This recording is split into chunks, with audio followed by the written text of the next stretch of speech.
Hello friends, it's Terry with Terry's Mailbox, and today I'm presenting for the Funkie Junkie Inspiration blog.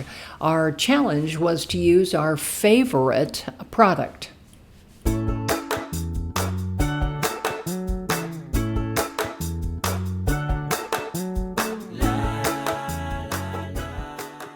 I had many favorites this year, but this is one of my favorites. This is Floral Trims from Stampers Anonymous, and I love the size of the blooms.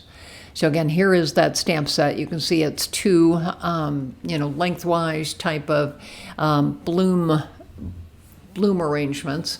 So the first thing I'm doing is I'm using watercolor cardstock, distressed watercolor cardstock, and then I'm using embossing ink. And then we'll go ahead and use the Ranger Gold embossing powder here. So I'm just gonna run this all over here and flick it and then, heat set it. And so after heat setting it here, I pulled out my distressed watercolor pencils. And again, you can see I've rearranged mine in rainbow order because that's how I work. So again, I pulled out peeled paint here to start with. So the first thing we're doing is just kind of drawing some of the lines on the leaves, and then I will pull out a brush with some water on it and kind of, blend those in so that, again, the leaves become totally colored with a little bit of accents on them. So again, I'm just kind of working through here and adding the color here onto the leaves.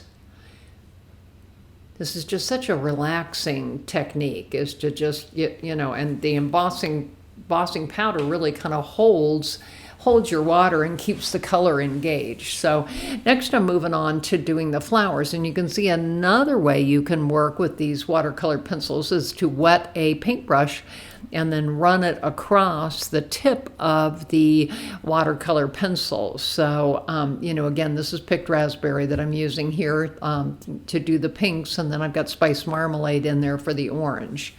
So again, just kind of working away here, just kind of filling in the blooms.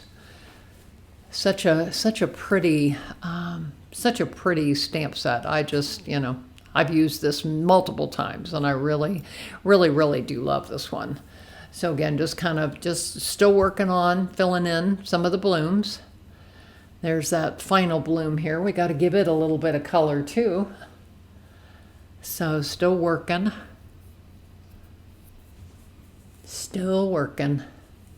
So again, there's a red arrow at the bottom right-hand section of your screen. I would love it if you would subscribe to my YouTube channel and also like this video. Apparently it gives you extra points for likes on videos. But anyway, I'd love to have you join my subscribers. So once I had that one done, the next thing I did was I pulled out my re-inkers. And you can see here that I've got a palette type of thing that I have a lot of different re-inkers on. And you can see I've named them on the left side. It's kind of hard to see since I've moved it, but I have the names on the left side, and then obviously that corresponds to the openings on the right. So again, the first thing I did was I just kind of laid a bunch of water on here because, again, I really wanted, this is a messy watercoloring. I am not trying to be precise by any means. I am just trying to lay the color on to the watercolor paper and just let it bloom and go. So this one was just kind of fun because, again, being a messy watercolor, you don't have to be as particular with where you put down the color. So this is Seedless Preserves here for the top bloom. And again, it was a little bit dark, so I kind of kept adding extra water and, trying to soften it out. You can see there I pulled a paper towel. That's the great thing about watercolors. Again, if you're not happy with something, add more water and go ahead and pull it back off with a paper towel. Works very, very well. So I've got all those done. Next, I need to start working on those leaves. So again, pulling in the peeled paint again is great color for leaves. So again, just still doing kind of the messy watercoloring. Not worried about hitting the lines or being within the lines by any means. Just kind of adding the color on here so that I get this very bright and colorful background. I really like the way all three of these cards turned out. I had so much fun making them. So again, there's that one. got all the leaves done. So the last one was the second bloom. And so all I did here was I just put water, excuse me, on the total front. I just kind of spritzed the water on. And now I'm just adding layers and stripes of rainbow colors. So I generally start with yellow in the middle, so I kind of have an idea of where and how much room that I have. So again, you can see here, I'm just laying the stripes on. If they got a little dark, I'm grabbing my paper towel, kind of trying to get them off. And then we'll go to the blues, probably prize ribbon. And then the last one is that villainous potion. So very pretty, deep, deep, deep colors. So again, now I need to kind of go to the warm colors. So just kind of throwing on some of the oranges and then moving. There's carved pumpkin. The other one's probably abandoned coral. Here is the pink picked raspberry. So again, I kind of had some mixing over there at the side. So you can see there I'm dotting it with some water and pulling it back off. So then I spritzed it to just kind of let it move and do its thing. That's the cool thing about the watercolor. And using the re-inkers, you can see the vibrancy that you get with this. Again, much different than the watercolor pencil one that I did to begin with. So I like using the re-inkers because, again, it's just very deep, very bright colors. So here are my three. So again, you can see that one is the watercolor pencil, that one is the re-inkers, and that also is the re-inkers. So again, I wanted to add some gold splecks to the watercolor pencil one, again, because I had that white background and I just really felt like, it just needed something else. So went ahead and pulled out some gold acrylic paint that I have, or I should say metallic acrylic paint. And so the next thing I'm going to do is I'm going to do an overlay, a vellum overlay with that sentiment.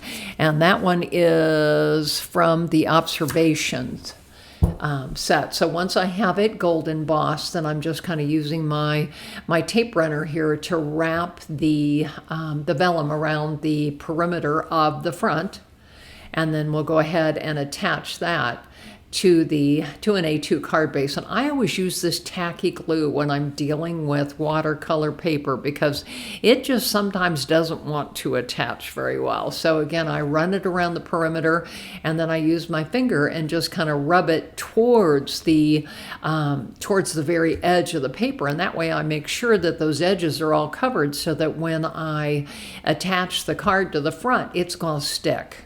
There are other tricks too if it doesn't stick. I lay acrylic blocks on mine. You can run it through your die cut machine on just clean, flat plates, and that helps to adhere the edges as well. So there I go with the acrylic block on there. So here's card number 2, and you can see I've already embossed a sentiment on that one. And that one is from the note quotes, number 463. So again, here I go with that tacky glue again. Just kind of doing the perimeter. I want to make sure it adheres itself well. And then we'll go ahead and line it up. Pretty much do the same process. Throw an acrylic block on it, let it dry for a while.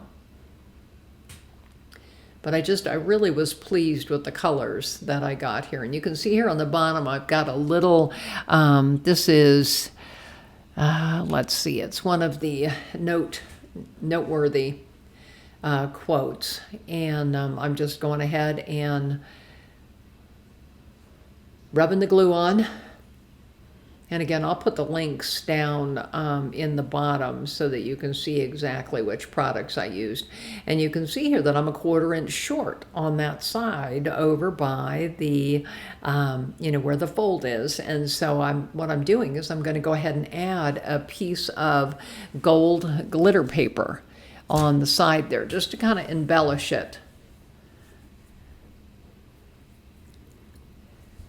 So again, just kind of adding, and we'll go ahead and put that extra little circle on there.